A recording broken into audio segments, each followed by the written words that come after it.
outcome. I can take a long way around, but it's still going to come that same outcome. I can take a short way around, but still going to come that same outcome. But during that 2-month period, it may be, or 3 months, or 4 months, why don't I enjoy my time with God and have life and peace and joy and learn from God and enjoy the things instead of saying, what can I do? Worrying and concerned about it. Because my heart is so full of it. Because I don't have confidence in God that He's able to do it. I don't. We don't. And then what does it do? It gives us verse 13 and 14. For brethren, ye have been called unto liberty. Only use not liberty for an occasion to the flesh, but by love serve one another. For all the law is fulfilled in one word, even in this, thou shalt love thy neighbor as thyself. Now let me ask you something. Jesus said in the last days, because iniquity abound, the love of many will wax cold. Is that true? Is that happening right now? People can't love. It's not because they don't want to. It's because their heart is so full of their problems and situations around them, they're doing everything they can do to try to keep their head above water. And I don't look at it as a mean thing for the church people or somebody trying to be. I don't. I look at it in tearful eyes, saying, oh my God, we don't really realize what's going on. We don't really realize that our heart is full of all this stuff. What can I do to help this out? What can I do? What can I do to do this? Because whenever we do get to that place and get back to that free place, that's what he said at the beginning. When you accepted Jesus, you were free. You had liberty. What caused you to get into that bondage? Right there it was. What caused us to get in that bondage? Whenever those problems and situations, the enemies came, what can I do to fix this? Whenever that enemy comes at you and talks bad about you, we want to go and try to make it right because we don't want nobody mad at us. Now, if you've done somebody wrong, you go, Paul, if you didn't do nothing wrong, you need to say, God, I'm just going to enjoy my relationship with you. I'm just going to enjoy my relationship with you. I didn't do nothing wrong. All the lies that's told about you, you can't fix them. I can't fix them.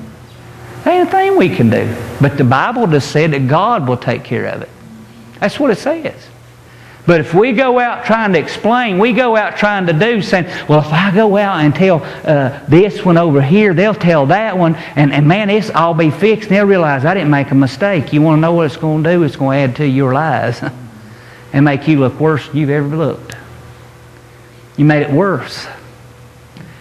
But if God told you go do something, then you'll fix things. If He's told you do nothing, do nothing. But we don't ask. We got those problems, we begin to say, what can I do to fix it? And we start moving toward that. We start moving to how to fix it. Your heart is full of problems and troubles and enemies and scars and situations, etc. That's why we can't have liberty with God. That's why we don't have confidence in God, because these situations have come up and we prayed and asked God to help us. And it don't seem like He's moving in none of it. You want to know why? Because we don't have confidence in God. That's what He said. You got to boldly enter into my throne of grace. What does that mean? You got to really have confidence in me. You got to really trust me, and then when you enter in, you'll find mercy and grace in the time of need. But if your heart is full of troubles, problems, chaos, you're like this. I'll guarantee it. One day you're up, next day you're down. One day you're up, next day you're down. So God says, I want to give you understanding in James if you're like that. I'm not going to give it to you. You're unstable. I'm not going to give you understanding. Is that us? Well, if we want to fix it, it's a bad habit we've got into. It's like drinking or drugs, whatever. You got to start changing it.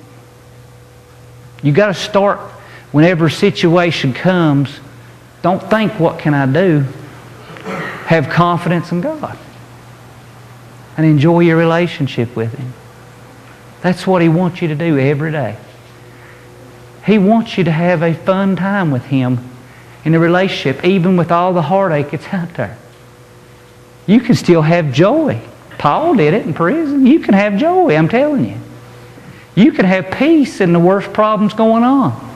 And many of you have looked at me like I'm crazy. You can have joy in the midst of loved ones gone and things. You can. God can give you anything. But if our heart is full of that, how can we get help from God? How can we?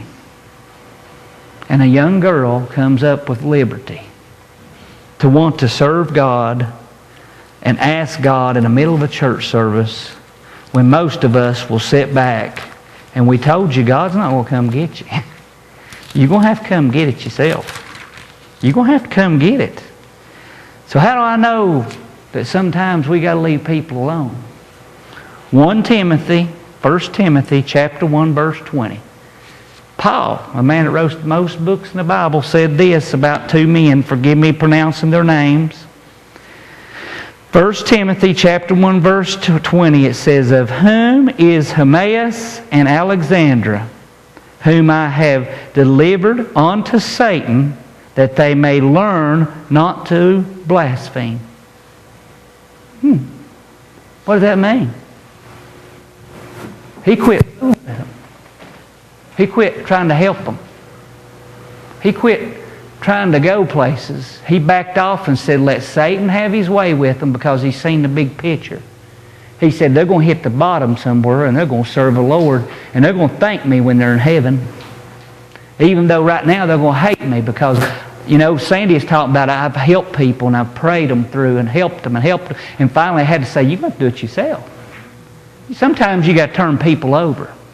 But you got to ask God, though. I'm not telling you to turn everybody over. That's not what I'm telling you. You need to ask God what to do. But see, there is times that you got to turn people over. And let it go. And let God do what He needs to do, because He sees the big picture that He can save them. In time, He'll take them to a place that they'll beg for mercy from God. But if we keep babying them in it, keep being there for them, keep blah, blah, blah for them, we're going to end up sending them to hell. And we're going to be the ones sitting there at the funeral saying, I did everything I can do. And then on Judgment Day, God's going to say, you did everything you could do, but you didn't do what I wanted you to do. And that's why they're going to hell. Ain't that going to be horrible to find out that their blood's on our hands? Ain't that going to be horrible to find out? We tried to do what was right. We tried to follow what we thought was right, but we ended up sending our family member to hell. And that's why I told Lisa, I said, Lisa, listen to this. She's supposed to listen to this tomorrow night. I said, now you need to find out what God wants you to do about your sister and other situations. But until you can really hear from God, you're going to have to get all this out of your heart. Because I'm telling you, Lisa's struggling. And y'all need to really pray for her. She really is. She's struggling hard if you can't sense it. With all that's going on, she really is. And I'm praying that she gets confidence in God. She gets that place that she can enjoy God. And she can get to that place that she needs to be. And have that contentment in God, etc. And I need it too. Because I'm guilty, people. I'm guilty. I am. What do I need to do? Lord, this problem's come up. What do I need to do? And a little leaven has leavened the lump and filled my heart with, I'll spend hours and hours searching the internet. How can I get out of this? When I need to have confidence in God. God wasn't caught off guard when this came. When that state trooper pulled up my driveway, he wasn't caught off guard. He knew he was coming. Who knows? Probably for the world ever formed. And he already had a plan, already had it figured out. All I need to do was walk off saying, I'm going to go serve the Lord. I'm going to go in the house, serve the Lord, and enjoy this day. You ain't ruining my day. You ain't going to run it. God knew this was coming before I ever even had this came. I'm going to enjoy the Lord. I'm going to have freedom in God. This is what this church is missing.